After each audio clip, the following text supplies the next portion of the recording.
Welcome everyone. You are signed on to the Precision Digital webinar, the title, Ground Loops in 4 to 20 milliamp signals. This webinar is designed as a basic course or a fundamental course for those of you folks out there who have to deal with 4 to 20 milliamp signals and currents and occasionally a ground loop.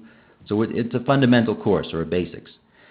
If you missed some of our previous webinars, we did a whole series on 4 to 20 milliamp current loops, and that's available on the Precision Digital website. So feel free to go back and check out those recordings. And if you're looking for some more info on 4 to 20 milliamp. General housekeeping to get out of the way. People always want to know if they'll get a copy of the recorded webinar. The answer is yes. We send out a copy of the webinar via a link in an email post-webinar that usually goes out within about 24 to 48 hours. And we'll also post a link to the recording and the slides on the Precision Digital website, which is predig.com, Predig.com. So everyone who's signed on is in listen-only mode. That means you can't talk to us directly through your phone, but you can communicate with us. And we encourage you to ask questions. And to ask a question during the webinar, simply type in your question in the chat window, which is in your lower left-hand portion of your screen. We have 2 Q&A sessions scheduled, one mid-webinar and one at the end. But you don't have to wait till the session to answer your questions. You certainly can if you want to. But if a question pops into your mind as we're going through the material, just type it in and we'll queue that up during the session. So again, this webinar is being recorded, and everybody will get a link to the recorded version and the slides post-live broadcast. Welcome. Glad you could take the time to join us today. Speaking today, my name is Bruce McDuffie.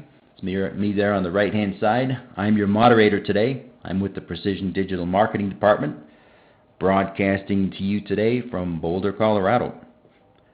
Ryan Shea is working behind the scenes in the chat window. He'll answer some questions directly just via chat. Ryan's not speaking today, but he's supporting us again in the chat window. Ryan is an application specialist with Precision Digital. He deals with questions all day long about 4 to 20 signals and other types of signals, and if you call into Precision Digital, you have a good chance of talking to Ryan. Ryan is with us today from the Precision Digital headquarters in Holliston, Massachusetts. Our main speaker today, our expert, is Joe Ryan. Joe is a product manager with Precision Digital, and he's got 10 plus years of experience in the field with all kinds of different process signals. He works in design, support, manufacturing, and marketing of process instruments and control devices, and he has a lot of practical experience he's going to share with us today about ground loops. With that introduction, Joe, go ahead and kick it off for us. Well, thank you very much, Bruce. Before we dive into the meat of the presentation here, why don't we take a look at what the objectives and takeaways are going to be, the things that we're hoping you take away when you leave this webinar. Obviously, we want you to learn the basic definition of what a ground loop is. It's a term that gets thrown around a lot, and honestly, people are just generally scared of it. There's a lot of unknowns when it comes to ground loops. So we want you to have a basic understanding of really what they are and what causes them, and probably the most important takeaway, how to deal with them. We want you to gain a basic understanding of the detrimental effects ground loops can cause, so that you might be able to recognize when you have a ground loop problem, and so that you can take actions to resolve it.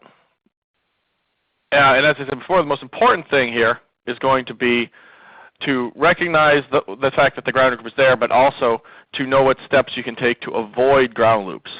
Because of the nature of this topic, every circumstance is going to be somewhat unique. So the best way to deal with ground loops is to make sure that you don't have them in the first place. And we're going to spend some time talking about how you set your system up to try to eliminate the possibility of ground loops as much as you can. In order to do that, we're going to review the definition of what a ground loop is. We're going to talk about the system and signal problems you might see because of ground loops. We're going to talk about those best practices that you use to avoid ground loops. And then we're going to talk about a few real-world examples and why the ground loop is being caused in that example and what might be done to resolve it. But first, Bruce, you had a few questions. Yeah, it's always fun to kind of know who the audience is out there. It's fun, good for us, and it's fun for you guys because it may look like you're the only person, but you're not. We've got about 250 folks signed on today. So let's find out who's out there. First question we have for you is, where are you located? And if folks could go ahead and just click off the little radio button there on the area you're listening today, and I can show the results here as people go ahead and click in. It's just kind of interesting to see where the audience hails from. Looks like the eastern U.S. is the main bunch of attendees today, if I can say bunch. Still some responses coming in, and I'll wait. You don't have to vote. It's just something that's, I think, interesting to do. We got most folks. Oh, we have one guy from Peru. Welcome, Peru. Okay, I'll go ahead and close the poll, and we'll see the results. So it looks like Eastern, Central, and Western, maybe right along the time zones. Interesting. Next question, what is your industry? Pick the main industry you work in. And this one you can only pick one industry. We'll skip to the results as they're coming in. Oh, good mix today. It's always nice to have a good mix of folks in the industry because it helps when questions come in. And questions can be more diverse from a more diverse audience. Again, it looks like primarily manufacturing today. Manufacturing is, usually we have the most industrial distributors. So manufacturing is beating out industrial distributors if it were a contest, but it's not. I'll go ahead and close this poll. And we see the results. I wonder if that means that manufacturing has the most ground loop problems, Joe. It might. Well, they probably do a lot of installations themselves and run into this problem a lot. Probably. Next question, what is your level of expertise with 4 to 20 milliamp current loops in general? And this can help when Joe goes through the presentation and the material, can help him to tailor it a bit. Skip to the results as they're coming in. You experts out there, good.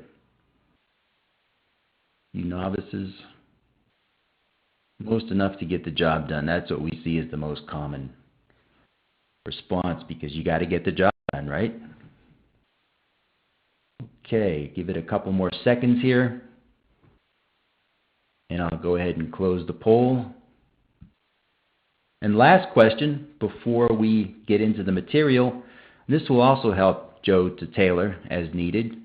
How big of a problem do ground loops cause in your applications or in your daily life? It could be your daily work life.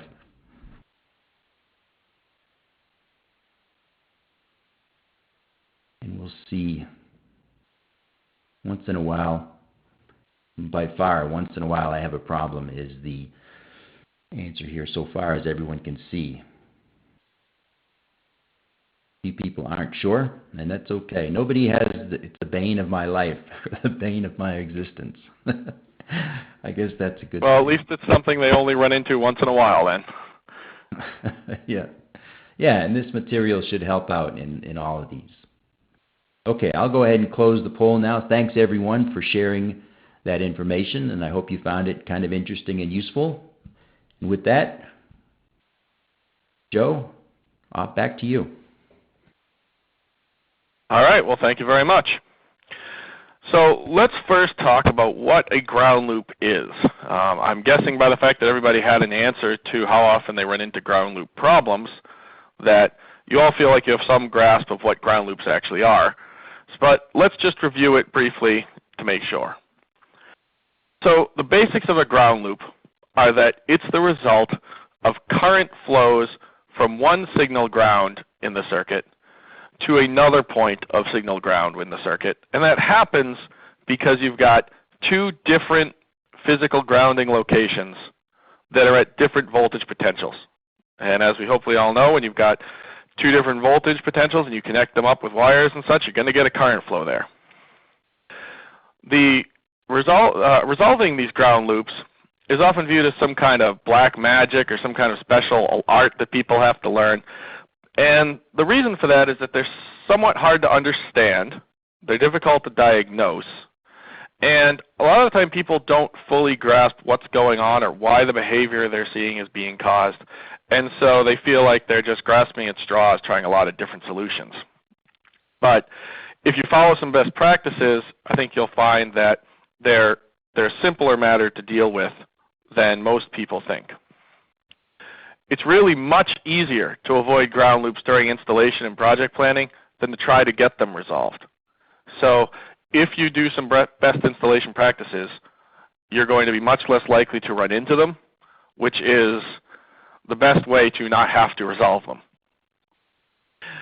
The other thing I'm going to mention, and we're going to talk about during the presentation, is that oftentimes ground loops are blamed on issues related to shared signal return pins. When you've got a device like a PLC that will have multiple 4 to 20 milliamp loops running through it, that type of issue isn't a true ground loop. It's not like you have an actual issue with two grounded locations sharing or being at different potentials and having current flow through them. But because it's on the negative pins of the devices, we often run into people calling that situation a ground loop, and so we're going to devote some time to talking about that. And that'll become a little more clear as we get in further into these definitions. So this situation here, you see the basic graphic on the right, shows you really what a ground loop is all about. The system on the right is grounded in two locations. I've got my voltage supply and my transmitter out in the field. They could be, for example, at my tank if this were a level transmitter. And I've got everything grounded to earth ground location 1. So I've got some kind of ground pin on my voltage supply, and I've got a resistor out there in the field, which could represent some kind of 4 to 20 milliamp receiver like a local panel meter. But then I've also got this ground 2. And usually what we see here is the voltage supply, the transmitter, and the local display are all located out by, say, the tank or out by the flow line. And then I'm also bringing that 4 to 20 to some other location. Maybe it's a pumping site, or maybe it's a loading location, or even just a centralized location just outside the tank farm for operators to be able to walk to and see meters that display all the levels in their tanks. But whatever it is, this part of the circuit is going to be located at a completely separate site, and yet the 4 to 20 milliamp loop runs to all of those devices. Because of that, the installer connects up the ground for that display locally to that secondary location. So I've got this physical connection to ground going on in one point, and then somewhere else I've got this second connection to ground happening. Now, it's not very intuitive when you first think about it, but the important thing to grasp here is that ground potentials are not always equal. Even though you might think of them all as being at zero potential, being at 0 volts, that's often not the case. And that could be for a lot of reasons. It could be because one site is exposed to more noise. It could have to do with the way the wiring was set up 70 years ago when the plant was built. But whatever the reason, they're not actually all at 0 earth ground potential. They do tend to float some. And so what happens is my ground 1 and my ground 2 aren't at the same potential, which is effectively like me raising up ground 2 by some voltage supply. So in this case, ground 2 is actually floating at a slightly higher potential than ground 1. When I get that differential, I'm actually going to have a current flow that's going to come through this device, through my 4 to 20 milliamp line, and then out at ground 1. And that's the ground loop. I'm going from what at first glance just looks like two grounds, and yet I've got this internal current now that's flowing through my devices and through my 4 to 20 milliamp loop. And that's going to cause me all sorts of difficulties. The other thing I want to point out with this slide is that that secondary ground could be coming from just about anything in your system. It doesn't even have to be in your 4 to 20 milliamp loop. One common problem we see is people will have the 4 to 20 milliamp loop. One device in that loop is going to have a RS-485 output or some kind of serial communications output. And this secondary ground might actually be coming from the ground on that RS-485 line that they ground out in their control room. So even though all my instrumentation could be in the field, the fact that I have a ground in the field and then this secondary ground in the control room and they're not isolated is going to cause me a ground loop that starts running through my equipment and potentially on my 4 to 20 milliamp line. So that's your basic multi-point ground system. You've got your devices all grounded. You're thinking they're all grounded to the same zero potential ground, but they're not. As a result, you get some current flow from one ground to the other. Another way that grounds can interfere with your 4 to 20 milliamp signals is by injecting noise onto your lines. People like to think that if you ground out your shielded cable, it's going to solve all your problems and you're not going to have noise problems. But in reality, you still can.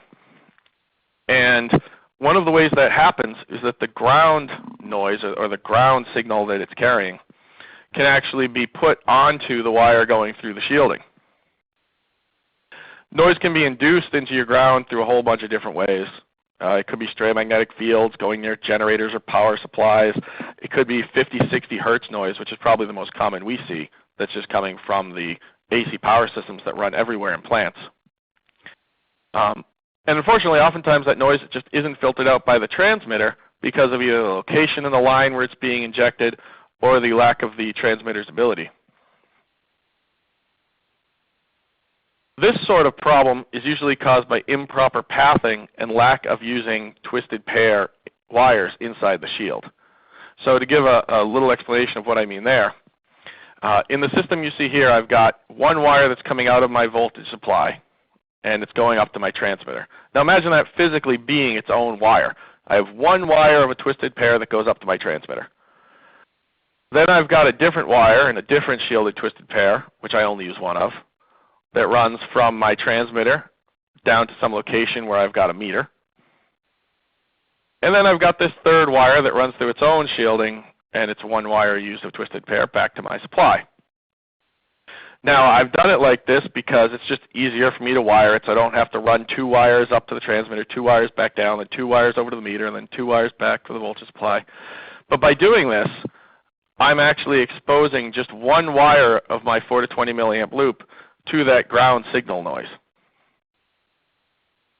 As a result of not using the twisted pair properly, I'm now injecting the signal noise right onto my line, and that's going to cause the current to be equal to my 4 to 20 that's being regulated by my transmitter, plus whatever noise currents are induced. And that could be, that'll most likely be 50, 60 hertz, but it could be anything.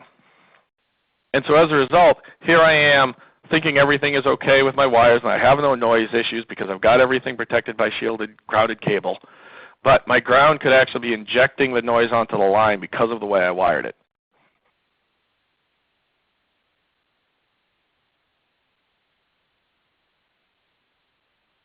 The third instance where we often see ground loops is this one that's not really a true ground loop, but is a commonly called about problem. And it has to do with the way you wire up devices that don't have isolated inputs. So this sort of problem is going to occur when you have multi-loop devices.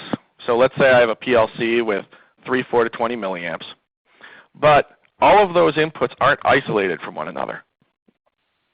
On the left, you'll see the way I properly wire that device, so that I've got my 4 to 20 that comes down each one of these lines, hitting up a transmitter, and then going into the input of the PLC. But because it's not isolated, if I wire it slightly different, thinking that, well, current's a big loop and it really doesn't matter the order I wire things into, then what you have is your current comes down through the input into this one big super node here, because all of the negative pins on the PLC are actually shared, and then it's going to flow out from that supernode down through my transmitters. And so what you end up seeing on your PLC is that all of the current going through these three inputs gets averaged out. And yet when you measure your current at the transmitters, they all seem to be correct. And while not a true ground loop, people often call us up thinking this is a ground loop situation because of the way they think of the signal negatives as being a ground location. So it's something we run into a lot and that you need to be aware of. And it does somewhat relate to ground issues because it's going back to this lack of isolation problem. Bruce, you have a quiz. Yeah, we're going to have a couple of quizzes here to make sure everyone's paying attention. And this is just recently covered in the webinar. And the quiz, true or false? The shared common is not a true ground loop. Is that true or false? I won't show the results so I don't bias the answer, but as soon as you answer, you'll see the results. That's how this works. So we'll wait for folks to vote, not vote, to answer the question. The shared common is not a true ground loop. Is that statement true or is it false? We've got most folks answering. We'll wait a couple more seconds. Give everyone a chance who wants to. There's still some answers coming in, still some pondering perhaps going on out there. Okay, I think everyone has answered who wants to. Here's the results. And the correct answer is true. And a few folks had false. Joe, do you want to clarify that at all, or do you feel we got the point across? Well, it seems like we got the point across here, I think. The idea being that a true ground loop is a ground-to-ground current flow that goes through your system. The issue of non-isolated commons on devices, while not really a ground-to-ground current flow, is something that people often confuse with ground loops and have trouble understanding. And really in this webinar we're trying to explain away all those topics that people might contact Precision Digital about, saying, well, we don't understand what's going on, we're scared of a ground loop problem. And that's why we're kind of going into it. So though it's not a true ground loop, it is something that often is related when people are talking about it. So it's terminology issue perhaps, or semantics. Okay. Good, thanks everyone. We'll go ahead and go forward. Joe? So now that hopefully you have a basic understanding of what different kind of grounding situations I can run into that will cause me problems, the question is, what are those problems going to be? Well, unfortunately, they're going to be somewhat unique for every situation, depending on the devices that have the ground loop issues, depending on which devices in your loop might be isolated and which ones aren't. It's going to vary somewhat. But there are some things that you can expect. So a ground loop is generally going to be a noisy signal fluctuation.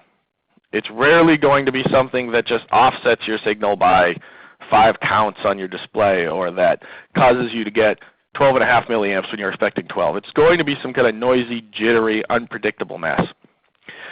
And that may add or detract from the signal. It may also put the signal out of range, especially at first. If you start up your system and it jumps out of range and then it's jumpy and it starts to come down or go up into range again, might be a sign you've got a ground loop issue. The shared common situation we talked about, the most common issue you're going to see with that is going to be signal averaging. That's really what tends to happen there.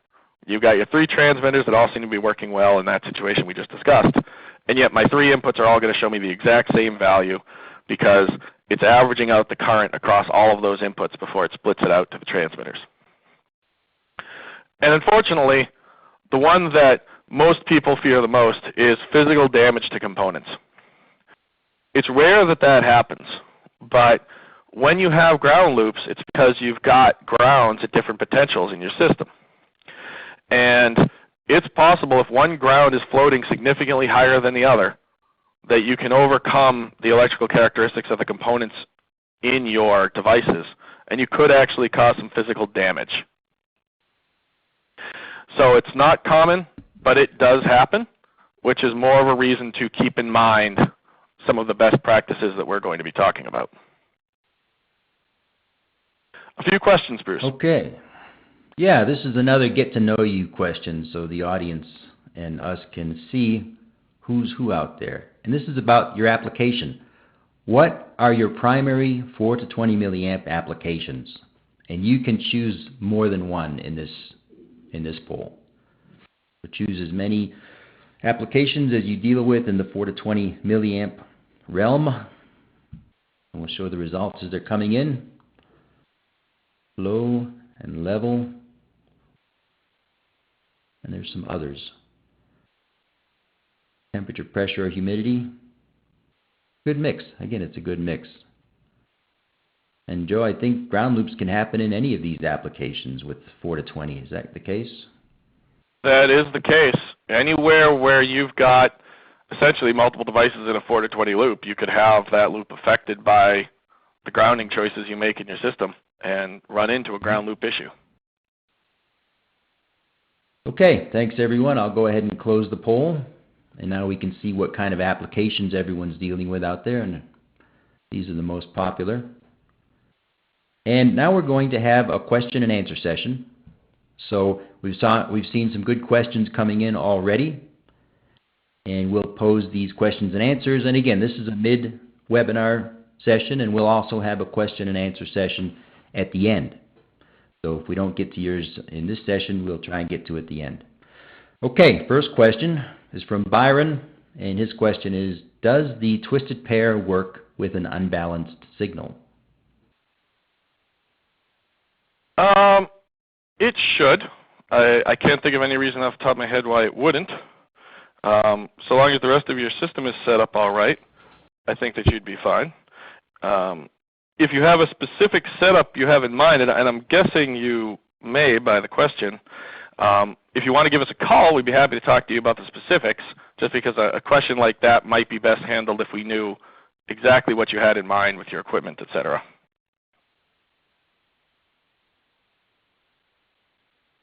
Another question, Bruce. Okay.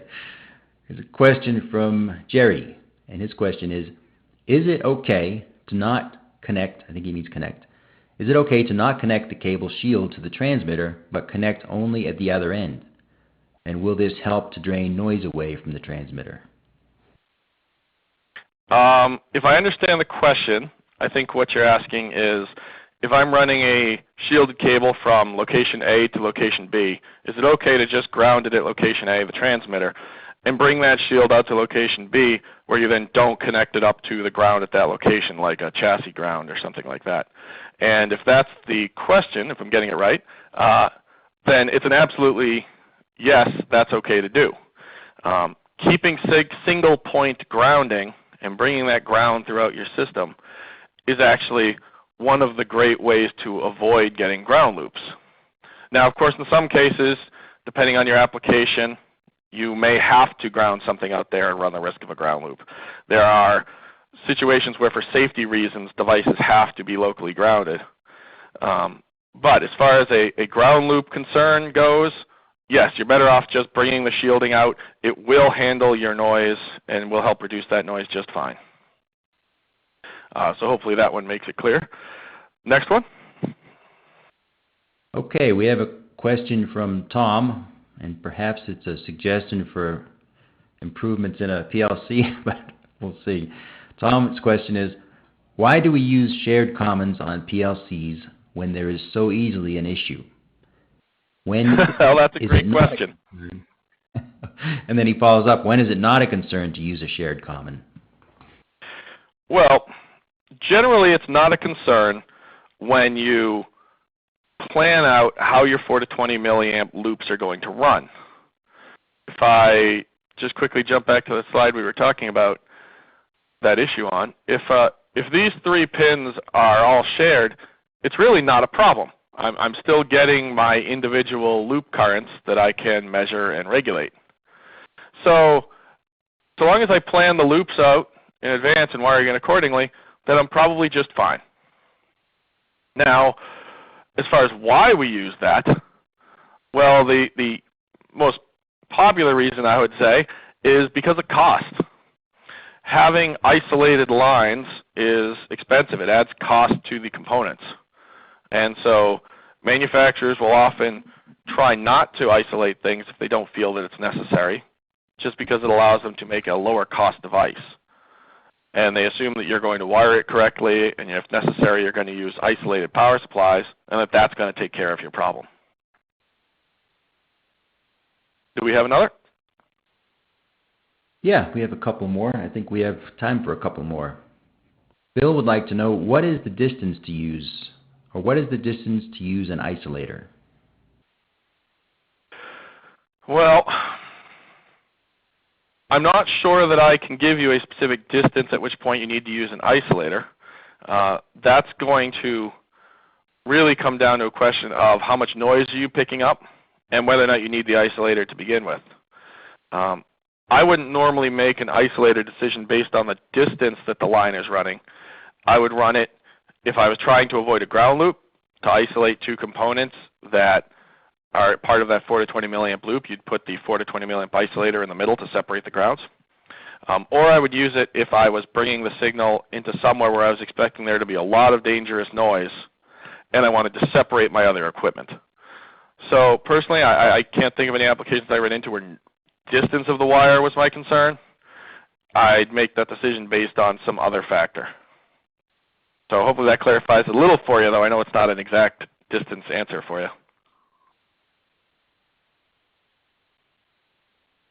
Okay.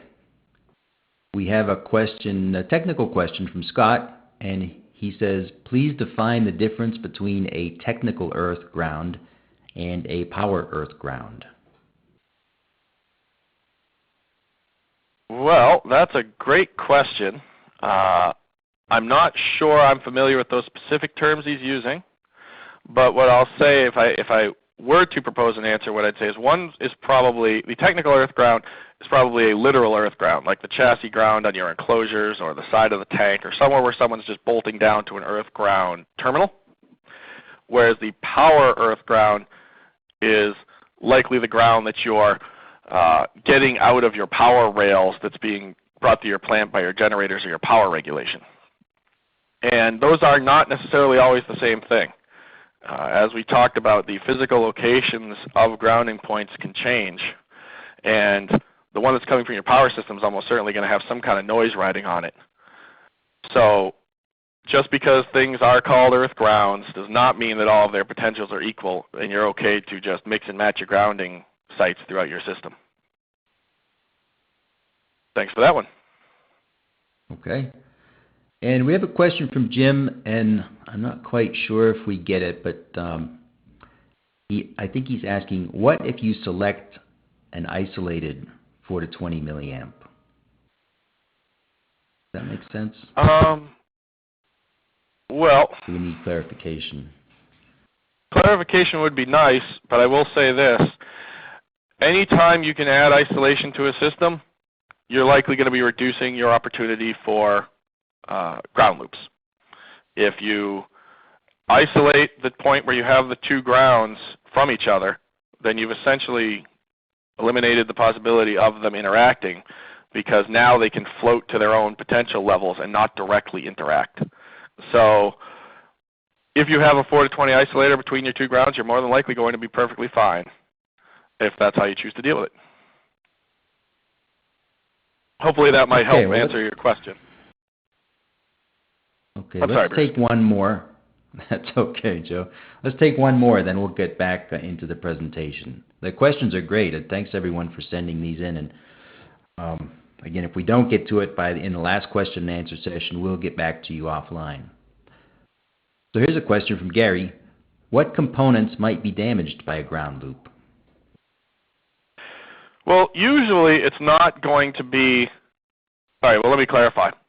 Any of the components might be damaged. If your component you're talking about is which devices you're connecting up to your loop, it could be any of them potentially. Now that having been said, the parts of each component that are more likely to be damaged are the small signal electronics. So things like your inputs and your outputs, your 4 to 20 milliamp ins and outs, potentially if you have open collector outputs, things along those lines, it's unlikely to cause any kind of a problem in the power supply of the units.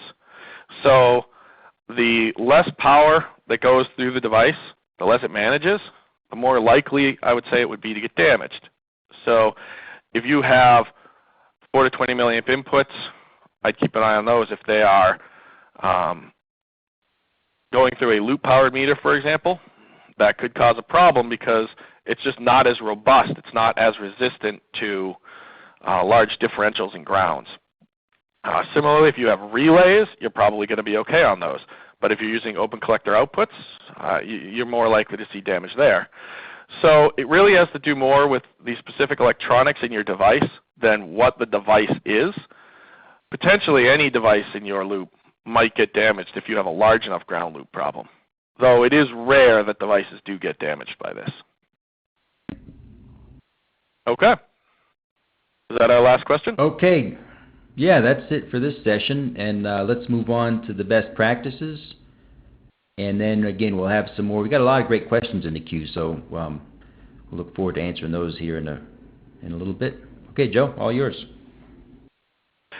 So we have a basic idea of what a ground loop is, and we know that it can cause some pretty unpredictable results. So the best way to find out if ground loops might be your problem or to solve your ground loops if they do show up is simply to avoid them in the first place. And so the question is, how do I do that? Well, there's a few things that you can do.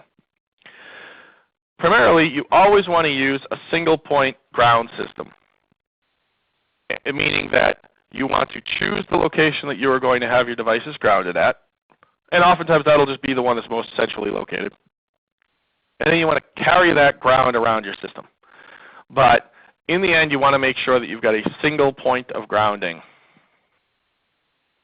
Wherever possible, you can use floating devices to eliminate the need for additional ground points. And what we mean by floating is that they don't connect up the ground themselves. They find the potential of whatever system they're connected to.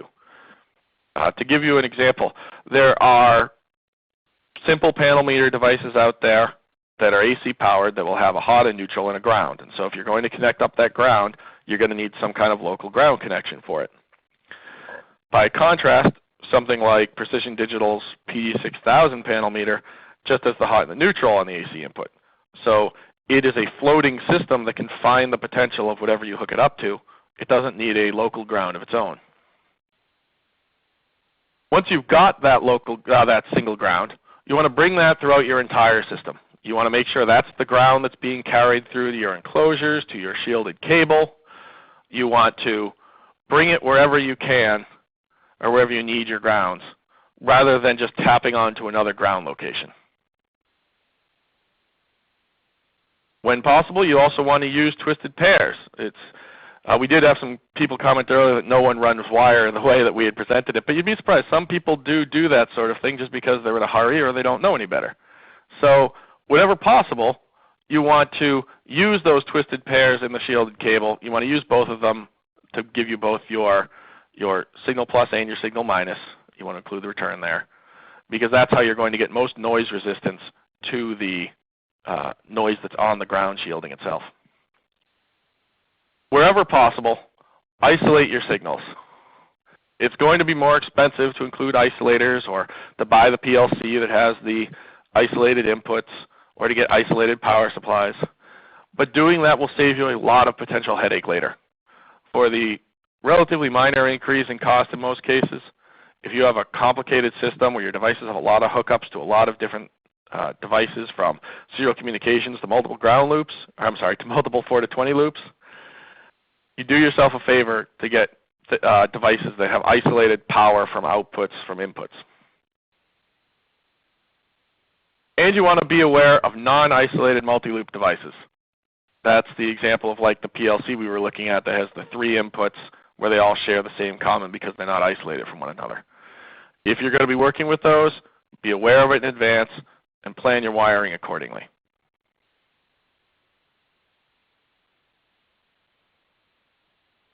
So let's take a look at a couple of real-world examples that you might see.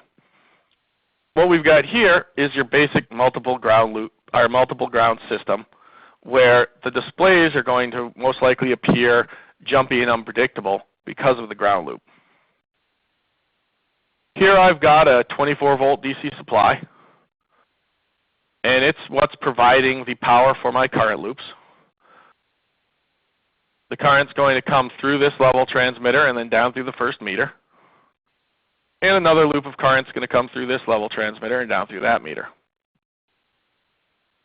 However, these level transmitters are not physically near each other. They're most likely on two different tanks in two different locations. The meters themselves are fairly low-cost devices, and just like I was mentioning earlier, they've got ground pins on their power inputs. And because they're low-cost devices, their power and their inputs are not isolated. So what can happen here is, because my ground 2 is at a separate location, I'm running into that problem of its potential is floating higher than ground 1, giving me essentially a small power supply, a very jumpy, erratic voltage power supply, on my ground 2.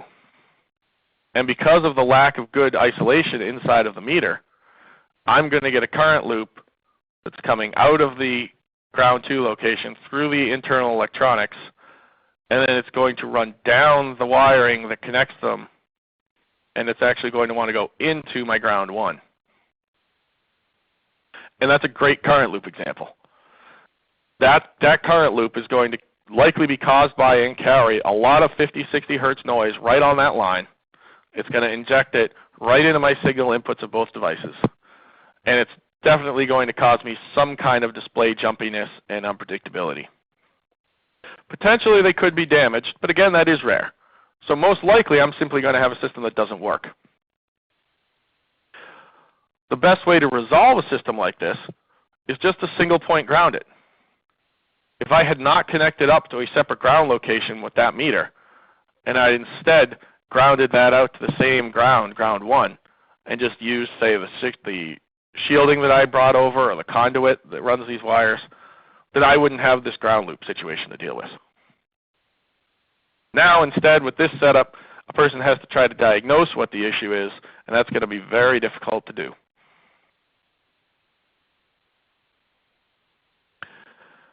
For a shared common example, we've already talked a bit about this one, but this is usually what we'll see. Someone's got their multi-input PLC or multi-channel controller. They've got it connected up to whatever transmitters they happen to be using. But because it is a low-cost device that doesn't have isolated inputs, this S1, S2, and S3 are actually all one node. They've all got their own pins, so someone looking at it might think, oh, well, I've got an S1 plus and an S1 minus. I'm good to go. Obviously, I have isolation. But if they don't look at the data sheet, they don't double check, they often run into this problem.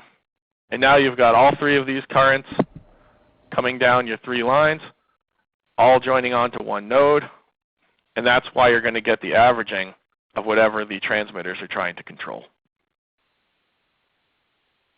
How would I solve this? Well, I could use a PLC with isolated inputs. That's going to be slightly more expensive. Or I could simply wire through the transmitters first and then bring them through the PLC. And if I do that, then the S1, 2, and 3 may be shared, but instead it's going to be this shared power supply return. So it doesn't really matter.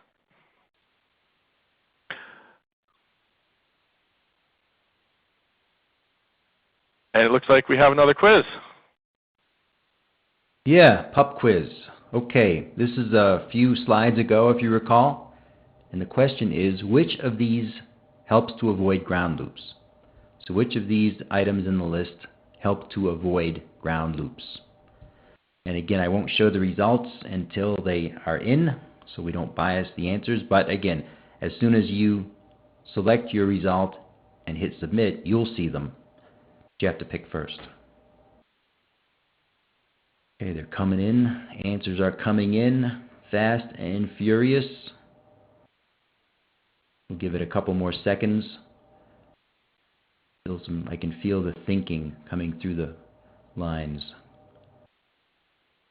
Okay. Looks like everyone who's voted or had chosen has. I'll go ahead and close the poll. Last chance. Okay. And I'll close the poll. And The correct answer is all of the above. Looks like 86% chose that. Joe, do you want to make any clarification on this? Some chose use a single point ground system. Well, I'm glad to see that the vast majority of people picked correctly that doing all of these things will help you avoid ground loops. You want to use your single point ground and bring it around your system. To do that, you carry the ground throughout the entire system on your either ground wires or signal shielding. Isolating signals is a great way to separate it if you do need multiple ground loops for safety reasons. And avoiding non-isolated multi-loop devices will save yourself a big headache when you find out that you didn't plan the system appropriately and now you've got that strange system averaging effect. So all of the above is the correct answer. I'm glad to see that most people got it. Okay, well that was the last quiz. And I think, Joe, you'll sum up. And don't leave now because after the summary we have a Q&A session with some of those great questions coming up. So, Joe? So what did we look at? Well, we talked about the two most common definitions of a ground loop from the perspective of what people call ground loops, the actual ground loop problem of multiple signal grounds, as well as the shared common issue that a lot of people run into and equate to being a ground loop. We talked about the kind of system and signal problems you can have with ground loops. You're usually going to get some kind of very noisy looking signal that's going to be hard to diagnose because it's not actually that your equipment is working wrong. And that potentially you could get damage, though it's a rare result of ground loops. It can't happen. We looked at the best practices to avoiding the ground loops, single point grounds, use isolators if you need to have multi-point grounds, and be very wary of non-isolated inputs and outputs. And we looked at just a couple of real-world examples to try to drive home how you might actually see ground loops in the field when you're working with these kinds of process devices. And a question. Yeah, last polling question for everybody. This is one, see how involved you are in the actual specifying. Question is, how often do you specify digital displays? And don't panic, we're not going to pounce on you with our sales team based on this answer, just getting some background here. I'll skip to the results as they come in. Looks like, again, a good mix. A great mix of everything in this audience. We're seeing some really good questions come in, and that's the next section, and we should be able to wrap up right at the top of the hour on time.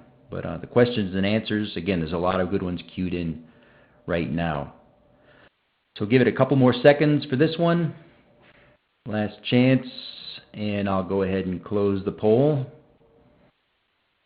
For most folks, 1 or 2 times a year, but again, a good portion at least once a month, and even never. Okay, the question and answer session.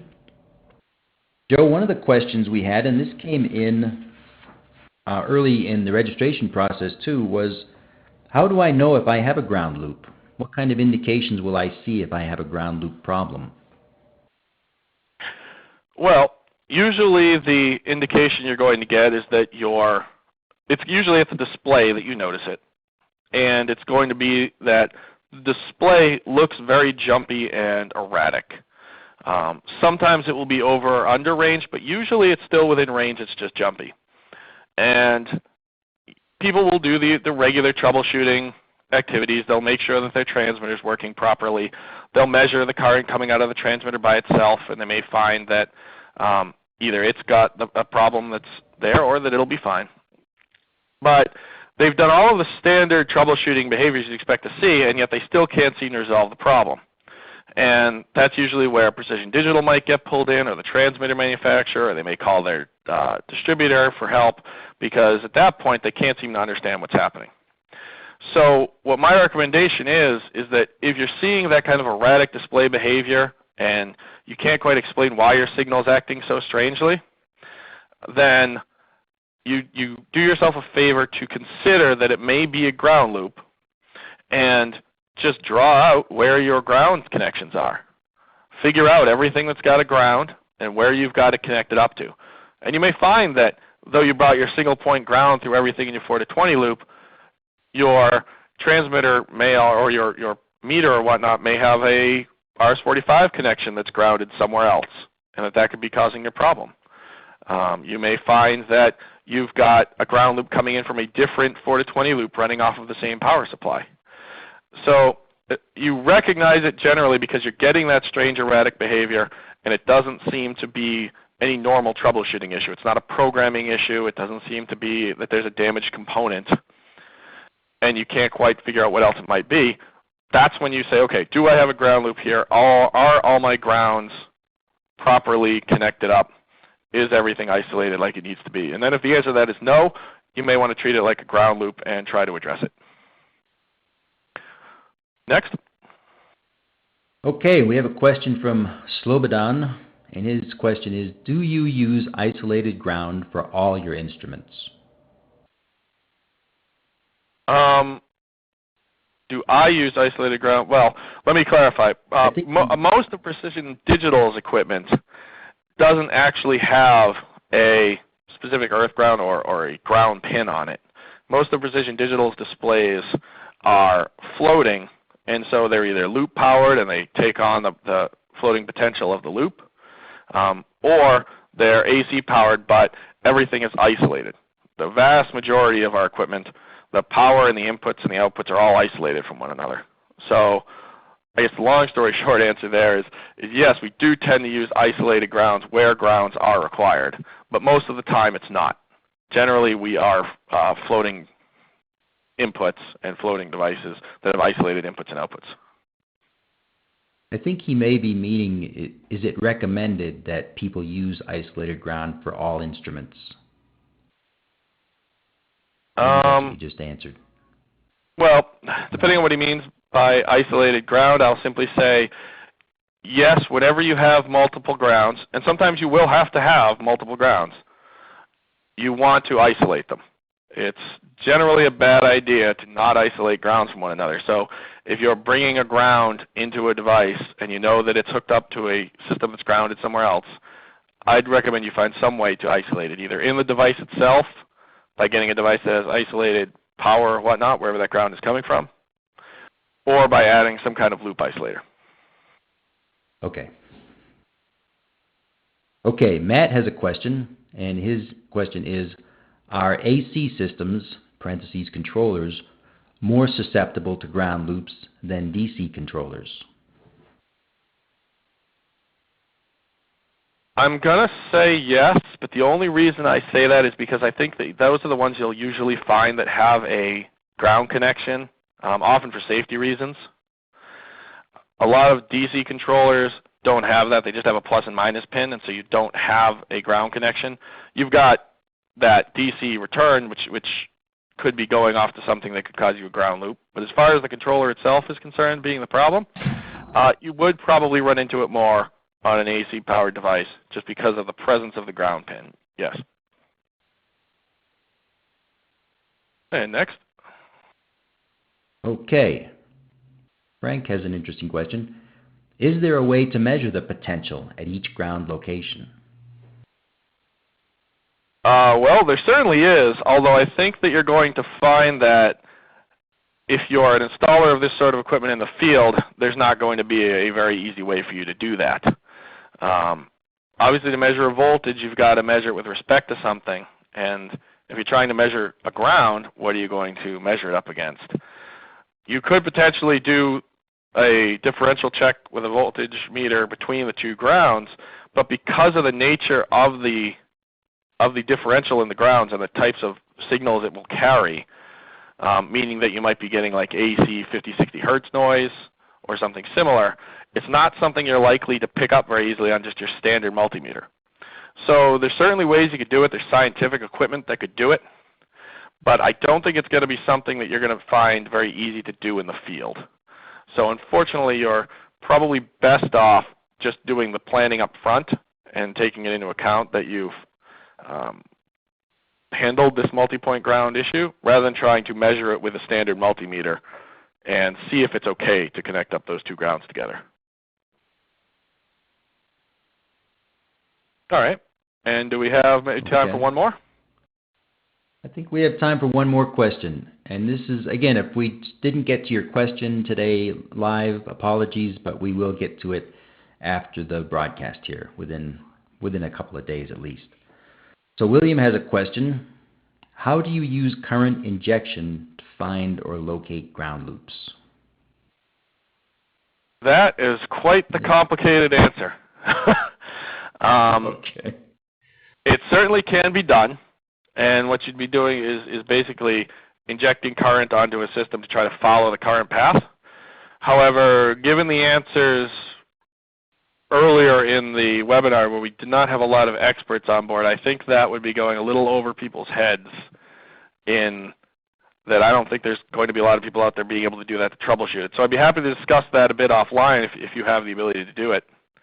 But I'd rather not touch on that one here. Okay. Okay, fair enough. Well, let's go ahead and wrap up. We've got a few more slides. Next one, the next webinar that Precision Digital will be broadcasting is on March 12th. And in this webinar, we'll talk about hazardous area classifications. We get a lot of questions coming in about clarification for that. So we're going to do a webinar about the definitions of the common terms, classification terms, and review of the markings and specifications on that. So we hope to see you there. We'll be sending out an invitation to everybody who registered for this one, and everybody who has any interest. We'd love to have you on that webinar as well. These webinars are produced and created and presented by Precision Digital. And just as a plug for Precision Digital, we'd like you to consider Precision Digital as your source for loop-powered meters, digital panel meters, explosion-proof instruments, large display meters, and pulse input meters and controllers, and more. And we hope you find this information helpful and useful in your daily life. And even if you just have a question about 4 to 20 current or ground loops, give us a call. We're glad to just help you troubleshoot and help you make your signals and connections and such more efficient, I guess, if you will. That takes care of it for today, folks. Don't forget to answer the survey. We've got a survey that pops up when you close out the webinar, and we would love to have your feedback. Love to know what you liked. Love to know what we could do better. Just let us know. There's some free text areas in there. Here's our contact information. And thanks very much, Joe, for sharing your expertise. And thanks, Ryan, in the background, for supporting the chat. And thanks, everyone, for tuning in.